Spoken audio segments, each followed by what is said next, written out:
Takshashila YouTube channel வாயிலாக இப்பொழுது நாம் தரிசித்து கொண்டிருப்பது அழகர் மலையில் இருந்து இறங்கும் கள்ளழகர்.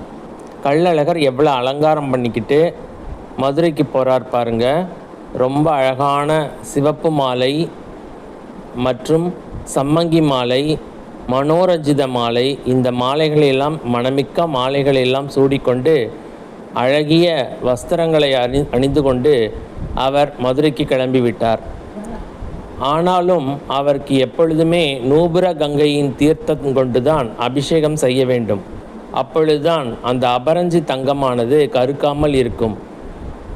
ஆகவே நூபுர கங்கை தீர்த்தம் மட்டுமே அவருக்கு அபிஷேகத்திற்கு பயன்படுத்தப்படும். அதற்காக இங்கிருந்து கூட நூபுர கங்கையை குடம் குடமாக எடுத்துக்கொண்டு போவார்கள் மதுரைக்கு. ஓம் நமோ நாராயணா, ஓம் நமோ நாராயணா.